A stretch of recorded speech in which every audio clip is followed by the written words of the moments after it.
Mari kita berdoa sebelum kita dengar firman Tuhan. Bapa di surga, kami datang kepadamu dengan penuh kerendahan hati, memohon kuasa Roh Kudus Tuhan bersama-sama dengan kami.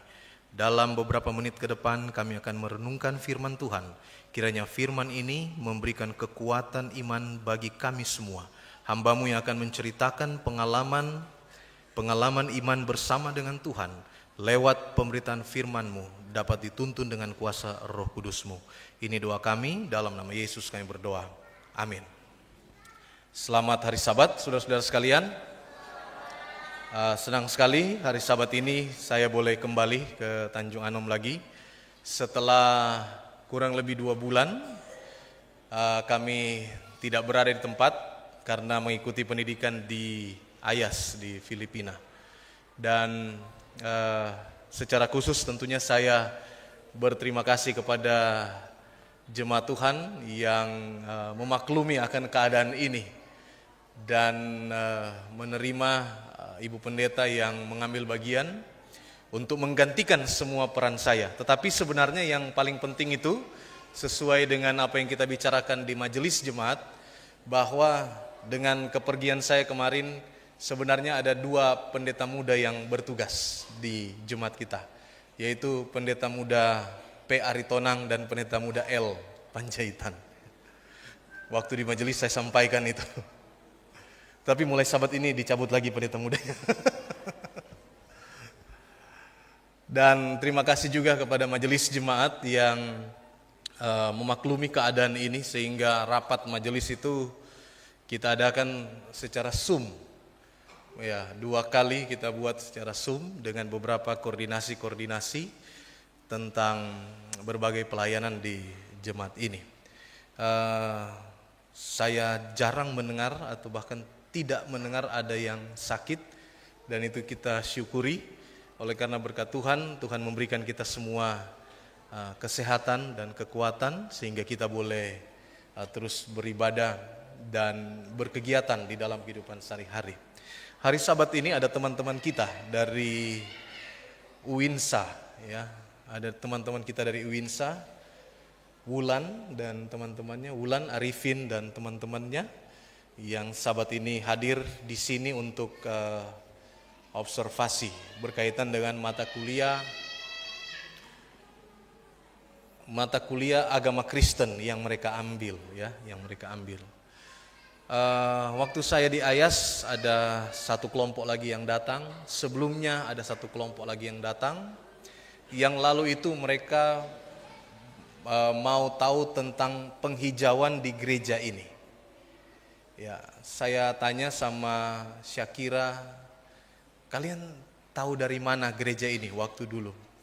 Rupanya mereka tahu karena membaca salah satu jurnal yang sebenarnya saya sudah lupa juga, saya pernah tulis, sudah mungkin sekitar 3 atau 4 tahun lalu. Saya pernah tulis jurnal tentang penghijauan di lingkungan gereja lah, kurang lebih seperti itu. Dan waktu mereka hubungi saya dan mereka sampaikan itu, saya cek jurnalnya. Dan saya lihat banyak sekali dibaca orang dan dikutip oleh orang. Oh, itu sebabnya ini jurnal bisa juga sampai di UINSA. Dan ketika mereka ada kebutuhan soal gereja itu, jurnal ini yang keluar.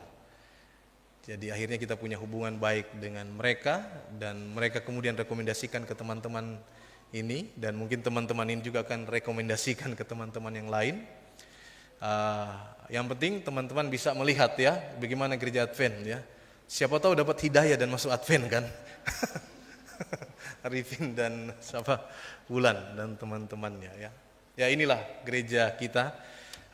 Saudara-saudara bisa lihat dan bisa diskusi dengan kita. Ada opung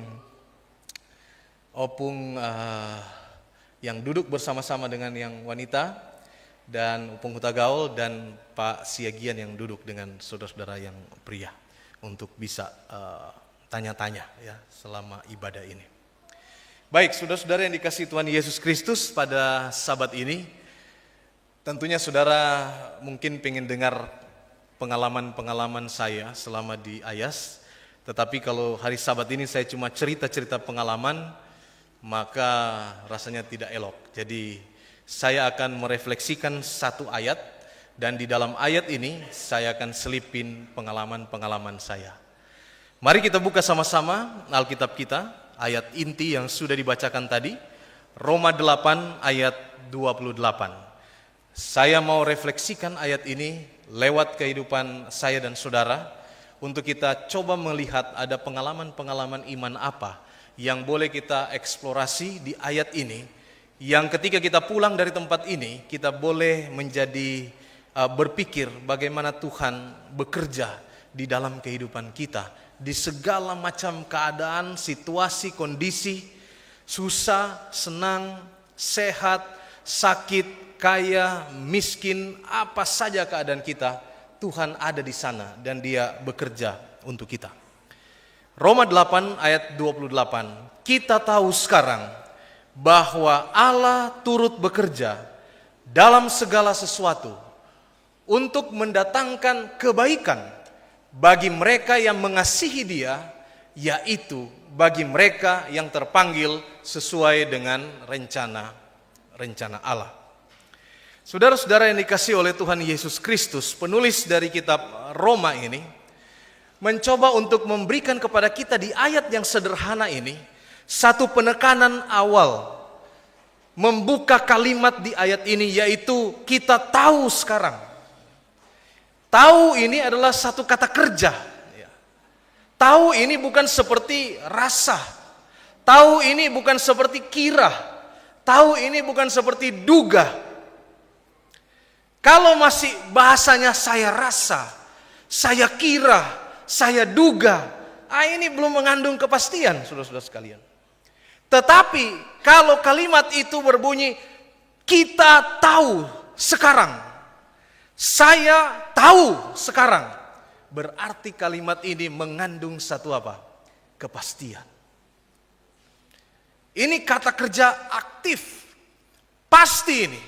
Berarti apa yang dibicarakan kemudian itu adalah sesuatu yang sudah pasti, diyakini, yakin terjadi, diimani betul-betul ini yang terjadi.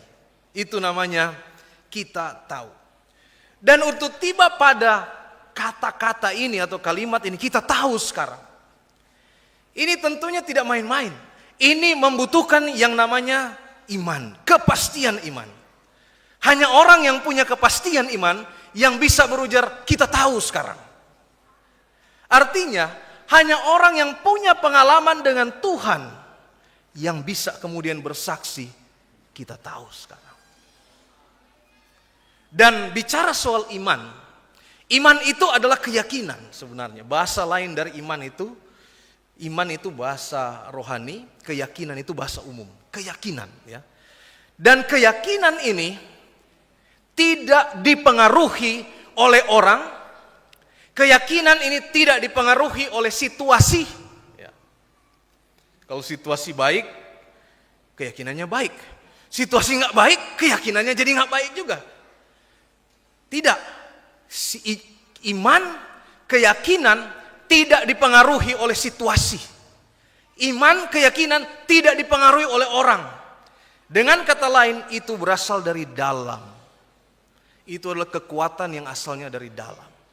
Kalau kita mau buka lagi lebih dalam, itu berasal dari Tuhan. Karena Tuhan yang memberi kehidupan ini. Itu namanya keyakinan. Itu namanya iman. Jadi kita tahu sekarang ini adalah sebuah ungkapan bahwa orang yang berujar setelah dia bilang kita tahu sekarang, itu adalah orang yang telah mengalami pengalaman iman, keyakinan iman yang kuat di dalam Tuhan. Hari Rabu kemarin saya bersaksi bahwa mungkin hampir 15 tahun saya tidak pernah kemana-mana. Saya cuman di Surabaya ini kami sudah 10 tahun. Sebelum di sini ada sekitar 6-7 tahun kami ada di Madiun. Dan selama itu saya tidak pernah kemana-mana. Jadi mungkin ada sekitar mungkin 13 atau 14 tahun saya tidak pernah kemana-mana. Dan yang saya maksudkan saya tidak pernah kemana-mana, saya tidak pernah naik pesawat. Ya, saya tidak pernah berjalanan naik pesawat, itu nggak pernah. Jadi waktu saya dapat kabar akan di upgrading ke Ayas. Waduh, saya enggak pernah naik pesawat, sudah lama. Bahkan sampai hari ini saya lupa kapan terakhir kali saya naik pesawat. Jadi naik pesawat kan ya kalau mungkin yang biasa-biasa saja, ya biasa-biasa saja. Tapi kalau yang berpikir aduh ada keluarga, ada anak-anak, ada istri, bisa juga pikiran kemana-mana ya. Tapi saya banyak cerita dengan Opung Senturi. Opung Senturi banyak cerita-cerita bagaimana perjalanan ke Amerika. Ya naik pesawatnya begini. Dan sudah lama cerita-cerita sama saya. Dan Opung Senturi selalu bilang kalau naik pesawat yang besar itu kita sepertinya tidak naik pesawat. Dan saya ada pengalaman itu, saya mengalami pengalaman itu. Ketika saya berangkat itu hari Selasa dari sini, saya naik kereta ke Jakarta, naik kereta Erlangga, tiba hari Rabu subuh, lalu kita ke Soekarno-Hatta untuk penerbangan malam jam 8 ke Singapura, pesawat kecil. Tapi waktu dari Singapura ke Manila, itu di tengah malam, saya waktu naik pesawat, ini pesawat besar. Dan saya ingat apa yang Opung Senturi pernah cerita. Sudah lama sebenarnya diceritain ke saya. Ya. Inilah pesawat besar itu. Ya. Jadi dia punya deret ada tiga ya. Ya tentunya kalau saudara-saudara yang sering keluar negeri, seperti ya saudara-saudara yang lain ya Pak Bruce ya sering keluar negeri, sudah biasa mungkin. Tapi itu pengalaman pertama saya naik pesawat yang besar. Saya duduk di pesawat itu, di samping jendela ada 1-2 orang itu sepertinya pacaran mereka, perempuan laki-laki. Lalu saya baru ada teman saya. Jadi ada 4 di sini, lalu ada 6 atau 7 di tengah, lalu ada di sebelah sana. Dan benar saudara-saudara sekalian, saya tentunya berdoa supaya smooth perjalanan ini. Dan betul sekali apa yang disampaikan bahwa kalau kita naik pesawat besar, seperti tidak terbang rasanya ya. Seperti smooth sekali, naiknya smooth sekali. Di atas naiknya smooth sekali ya. Turun di Manila smooth sekali. Tidak seperti naik pesawat. Tapi kalau naik pesawat yang kecil itu memang, yang kecil yang saya maksudkan itu yang 2 row ya, 3-3 atau 3-2 itu. Itu memang ada goyang-goyangnya sedikit ya. Tapi yang besar ini tidak ya. Dan saya akhirnya menjadi tahu bahwa apa yang diceritakan oleh Opung Senturi ini kepada saya benar adanya.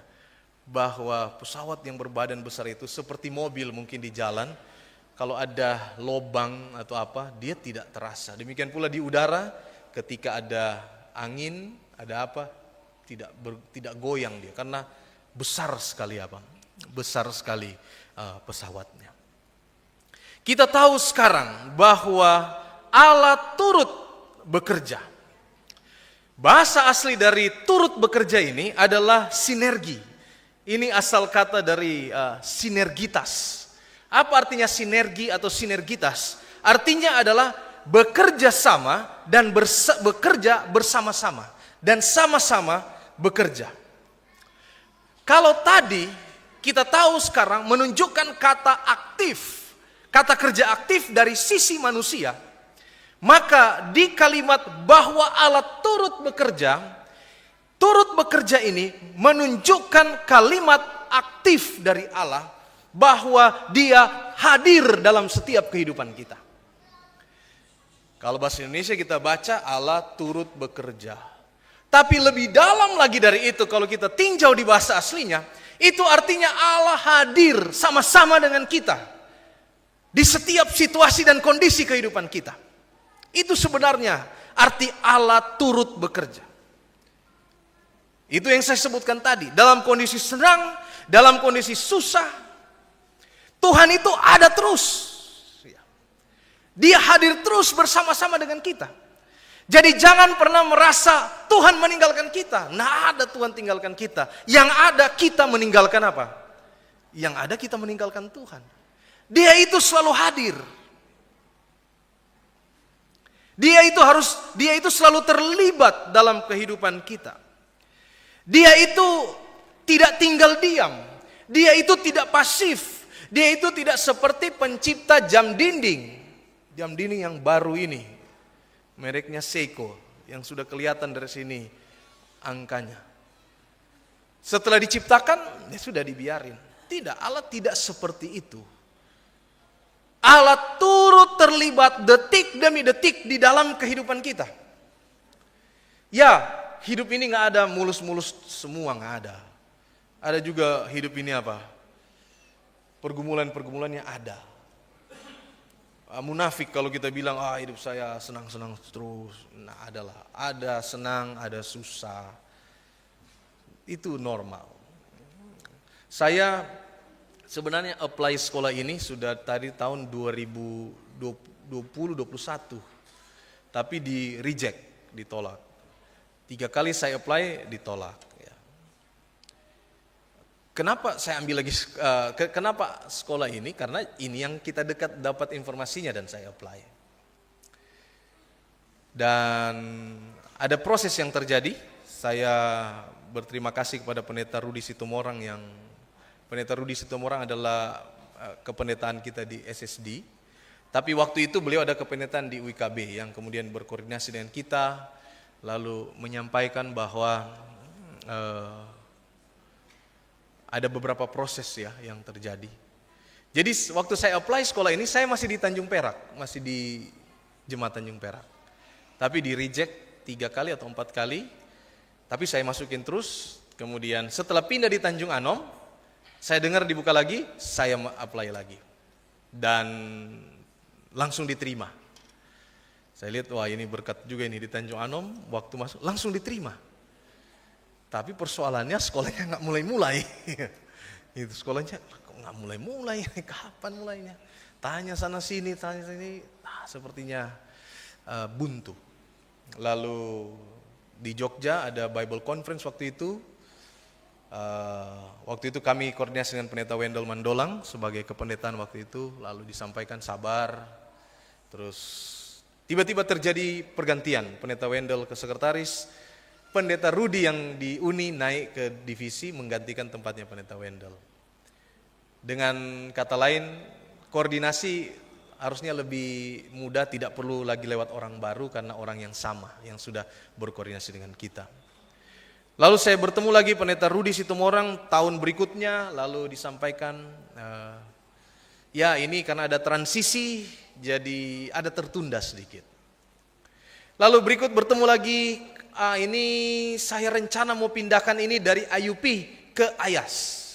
Karena IUP itu sekolah uni di Filipina. Ayas sekolah institusi dari yang sister institution dengan SSD. Jadi tunggu lagi. Dan di waktu itu saya akhirnya pikir-pikir saya sudah ke Unai kan. Sebab itu saudara-saudara pernah tahu saya sudah sekolah ke Unai dan sudah ditamatkan dari sana. Jadi saya sebenarnya sudah tidak lagi sudah lupa lah dikatakan. Tapi kemarin di tengah tahun disampaikan lagi oleh Pendeta Rudi dan sebenarnya saya sudah tidak mengharapkan dan tidak siap juga. Namun kalau saya mundur rasanya kurang elok, jadi kita maju saja dengan berbagai kondisi-kondisi yang ada. Jadi saudara-saudara sekalian, di dalam setiap kondisi ini, Tuhan hadir dan Dia bekerja. Seringkali mungkin kita merasa kecewa. Ada sesuatu yang berlangsung tidak sesuai dengan apa yang kita inginkan. Wajar saja kita kecewa.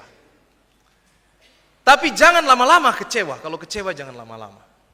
Kalau kecewa jangan merasa bahwa ini adalah akhir segala sesuatu. Jangan juga ya. Mungkin ada rencana yang lebih baik malahan yang bisa terjadi di dalam kehidupan kita. Tetapi paling tidak kita merasa yakin bahwa Allah itu selalu terlibat dan Dia akan berikan kita yang terbaik. Kalau kita melewati pergumulan-pergumulan, ya tetap bersabar saja. Tetap sabar di dalam pergumulan itu. Tetap bergantung pada Tuhan, jangan lepas harap dari Tuhan. Karena ada waktunya nanti kita akan membuktikan bahwa memang Allah turut bekerja. Saya waktu itu sempat berpikir, kan ada 5 teman yang diputuskan. Dan dari 5 itu 3 mundur. Dalam hati saya, mendingan sudah saya. Dalam hati.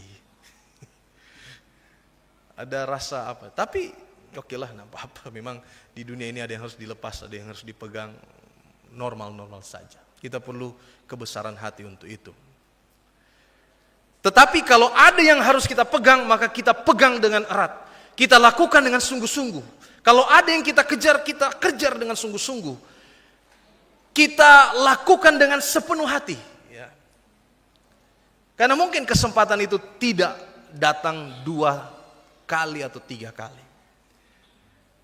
Jadi untuk membuktikan bahwa Allah turut bekerja itu memang harus melewati apa? Pengalaman iman dengan Tuhan. Dan saya yakin saudara-saudara juga punya pengalaman iman dengan Tuhan. Dan bahkan di dalam ayat ini dipertegas lagi dengan menyampaikan kalimat berikutnya. Bahwa Allah turut bekerja, ada kalimat berikutnya, dalam segala sesuatu. Penting sekali ayat ini. Dalam segala sesuatu. Penting sekali kalimat ini. Dalam segala sesuatu tanpa pengecualian. Baik, buruk, penderitaan, sukacita, dan lain sebagainya. Sementara saya di Ayas, adik saya telepon. Tiba-tiba dia bilang, saya ingin merantau. Wah, kaget juga saya. Waduh, mau kemana? Kalau nggak Surabaya, Jakarta. Lalu cerita-cerita lebih dalam, lalu mereka bilang, saya mau berobat. Jadi adik saya ini sudah lama menikah tapi tidak punya anak, istrinya belum mengandung dan ada sepertinya ada persoalan, saya belum tahu jelas, tapi mereka temukan ada dokter di Surabaya dan saya juga cari, oh iya ada dokter itu. Jadi dalam waktu dekat mereka akan pindah. Akan pindah. Dan ini tidak mudah juga. Saya di sana, waduh, kalian harus banyak berdoa ini karena sudah lama di Manado, tiba-tiba pindah di tempat yang apa? Tiba-tiba pindah di tempat yang baru. Ada penderitaan, ya. Dalam segala sesuatu Tuhan tetap bekerja, ada solusi pastinya, ya. Ada jalan keluarnya. Dalam konteks ini Paulus menyatakan bahwa tidak ada satu kejadian pun yang di luar kendali dari Allah. Di luar kendali Allah. Nggak ada. Semua itu dalam kendali apa? Dalam kendali Allah. Bahkan hal-hal yang tampaknya menyakitkan. Hal-hal yang tampaknya menyakitkan. Jika diserahkan kepada Allah, bisa dipakai untuk sesuatu yang baik. Coba saudara ingat-ingat. Hal-hal apa yang paling menyakitkan yang terjadi dalam kehidupan saudara? Yang sudah terjadi mungkin belasan tahun yang lalu, puluhan tahun yang lalu, yang ketika saudara renungkan itu, oh itu ada supaya saya bisa begini. Bisa jadi ada hal-hal seperti itu. Ini sulit sekali saya di tahun-tahun ini, tapi kalau ada itu mungkin tidak begini. Disitulah kita bisa melihat bagaimana kebaikan Tuhan di dalam kehidupan apa? Kehidupan kita. Ya, setiap hari kita punya tantangan. Nah ada orang kaya terus senang-senang aja, nah ada. Orang kaya pasti ada tantangannya. Nah ada juga orang susah terus hidupnya. Tidak, ada juga kebahagiaannya orang susah itu. Begitulah kehidupan ini. Ada tantangan-tantangan. Tetapi apapun tantangan kita, di dalam segala sesuatu, ayat ini memberikan kita kekuatan bahwa Allah turut bekerja bersama-sama dengan apa? Kita. Kesulitan saya mungkin tidak seberat kesulitan saudara. Atau sebaliknya, kesulitan saudara mungkin tidak seberat kesulitan saya. Bolak-balik saja. Tapi yang pasti saya mau sampaikan sahabat ini bahwa Allah ada di sana. Bersama saudara, bersama saya, bersama kita semua. Melewati berbagai-bagai apa? Berbagai-bagai kesulitan itu. Sekitar bulan Juli, kalau saya salah itu waktu saya dapat kabar ini. Untuk diputuskan di upgrading ke Ayas. Saya langsung berpikir masalah saya. Problem saya, waktu itu saya masih agak senang dengan dana. Karena disampaikan ini full full beasiswa full. Saya seneng ini, enak ini. Yang saya pikirkan waktu itu lebih banyak adalah soal bahasa Inggris. Jadi saya mulai ganti, saya punya audio di mobil, lagu, saya mulai ganti tontonan dengan bahasa Inggris. Podcast bahasa Inggris saya mulai ganti tontonan. Saya mulai nonton itu selama 2 bulan. Karena saya tahu masalah saya bahasa Inggris nanti, karena perkuliahan ini akan berbahasa Inggris. Saya mulai ganti waktu itu, saya cepat langsung saya ganti. Karena saya mau berbahasa Inggris, ada orang di sini berbahasa Inggris. Saya mau berbahasa Inggris tiba-tiba, nanti dipikir sok-sokan lagi ini. Jadi saya ganti apa yang masuk ke telinga saya. Belum bisa ngomong, tapi yang masuk ke telinga paling tidak sudah adalah 50% sampai 60% sudah bahasa Inggris. Lalu tibalah saatnya saya ke sana. Lalu ada yang memberikan masukan kepada saya. Kamu kalau mau bahasa Inggrismu bagus, jangan tinggal dengan orang Indonesia. Saya pikir-pikir, iya benar juga ini masukan ini. Cuman untuk berpisah dari orang Indonesia nanti dipikir, kamu gak mau sama-sama dengan kami, ini macam-macam ya. Tapi akhirnya saya tempuh jalan itu. Dan betul jalan itu benar. Karena saya satu apartemen dengan orang yang berbahasa Inggris dari Filipina dan dari Malaysia, 24 jam saudara-saudara sekalian bersama-sama dengan mereka. Ya jadi sendiri bahasa Inggrisnya. Dengan cara apa? Ya apa yang dia ngomong kita copy aja. Gak perlu belajar. Apa yang dia omongin, oh iya ini kita, besoknya saya ngomong itu. Mau makan, mau apa, mau cuci piring, mau saya dengar aja dia ngomong, oh iya ini ya, besok saya ngomong itu. Wah, saya rasa dipermudah sekali oleh Tuhan. Karena kehadiran dua kawan saya ini. Yang sangat menolong saya. 24 jam saya sama-sama dengan mereka, hidup di rumahnya, ya, di apartemen itu dengan mereka. Sangat membantu sekali. Dan akhirnya saya ukur diri saya. Minggu ketiga saya sudah mulai lancar. Artinya tadinya kalau mau ngomong ini masuk dulu di pikiran ini, dirangkai dulu kata-katanya bahasa Inggris apa. Dirangkai dulu baru ngomong. Padahal bahasa Inggris itu satu kata ada satu kalimat di Indonesia artinya. Jadi kita cuma perlu cari satu kata aja. Nanti itu sudah menerangkan yang macam-macam itu ya. Cuma pikiran kita yang terlalu muter-muter sehingga kita tidak bisa membahasakan itu. Dengan mengcopy dari mereka, saya menemukan oh iya satu kata ini aja ya untuk ini. Ya. Dan saya bersyukur kepada Tuhan oleh karena berkat Tuhan itu. Di dalam segala sesuatu Tuhan hadir bersama-sama dengan kita. Untuk apa saudara-saudara sekalian? Untuk mendatangkan kebaikan. Kebaikan ini di dalam bahasa aslinya bahasa Yunani, kebaikan itu adalah agaton. Dan agaton itu adalah kebaikan dalam arti moral, rohani, dan bukan hanya kenyamanan duniawi. Yang tadi saya dapatkan itu adalah kebaikan yang berasal dari teman-teman saya yang bukan orang Indonesia, yang menolong saya soal berbahasa Inggris.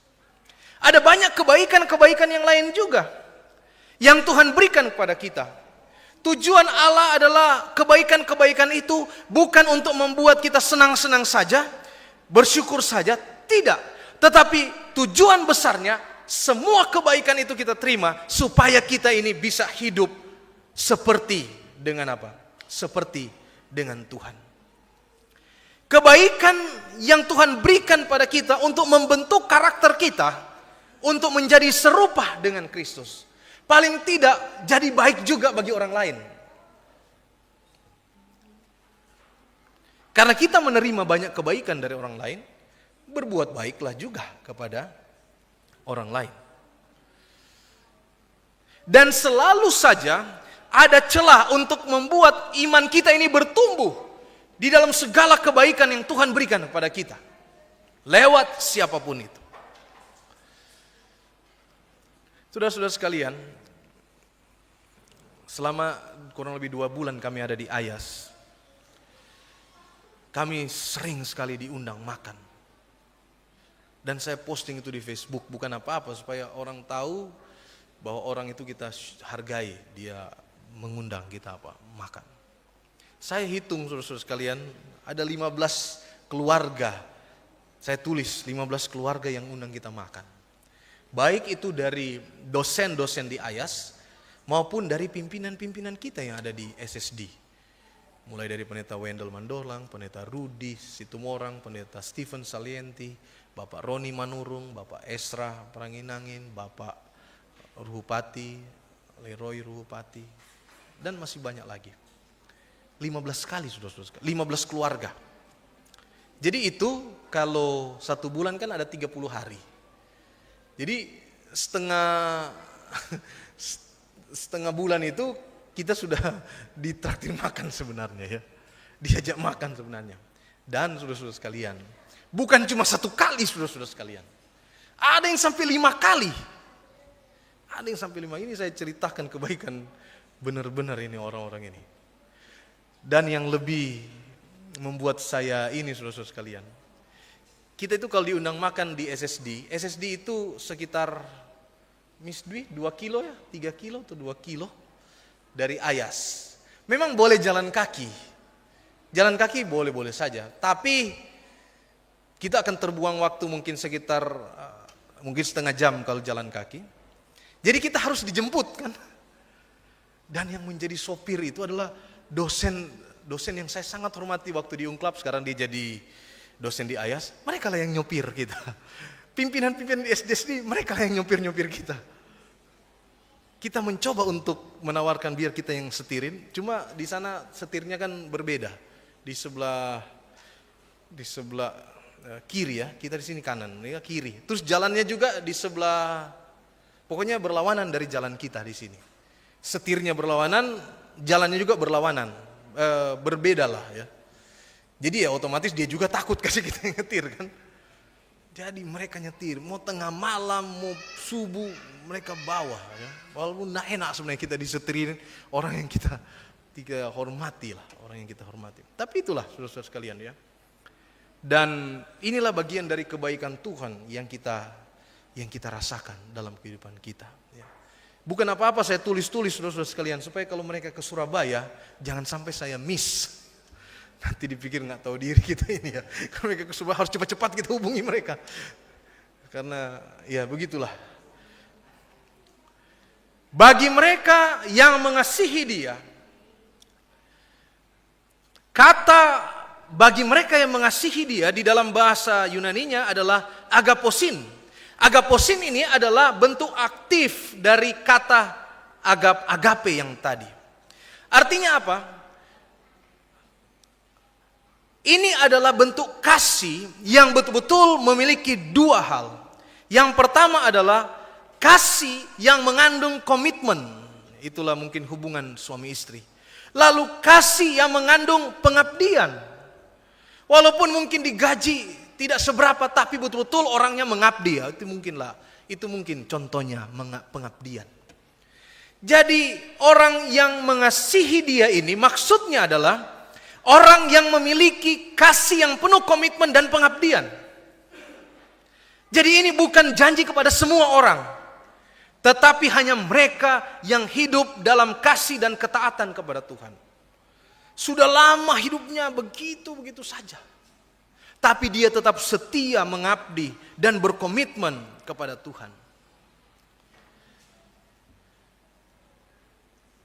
Kita nggak bisa tiba-tiba datang kepada Tuhan membawa pergumulan kita lalu minta Tuhan tolong kalau kita tidak punya pengalaman iman sebelumnya dengan Tuhan. Kita tidak bisa tahu kita ini dikasihi Tuhan kalau kita tidak memiliki pengalaman dikasihi Tuhan sebelumnya. Jadi ketika kita memiliki pengalaman sebelumnya, itulah yang menjadi, kalau bahasa hukum dibilang jurisprudensi untuk peristiwa berikutnya.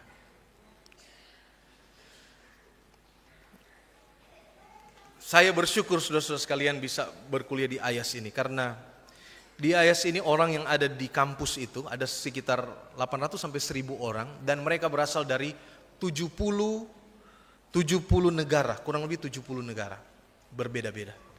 Dan AYAS ini adalah salah satu dari 4 institusi yang dioperasikan oleh General Conference. Jadi hanya ada 4 di dunia ini yang betul-betul dioperasikan oleh General Conference. 2 di Amerika, yaitu Andrews University dan Loma Linda University. 1 di Asia, yaitu AYAS. AYAS itu adalah Adventist Institute of Advanced Studies. Kemudian yang 1 di benua Afrika, hanya 4 institusi ini. University of Africa di Kenya. Hanya 4 institusi. Jadi di 4 institusi ini leadersnya itu sangat berwarna ya. Rektornya itu orang Amerika, wakil rektor 1 orang India, Malaysia India, yang kedua tadinya orang Indonesia, lalu diganti orang lain, lalu yang keempat orang Peru yang keuangan. Jadi sangat beraneka ragam, bervariasi sekali. Jadi senang bisa berkenalan dengan mereka semua. Saya memang sepanjang hari itu kuliah. Malam harus kejar-kejaran sama tugas.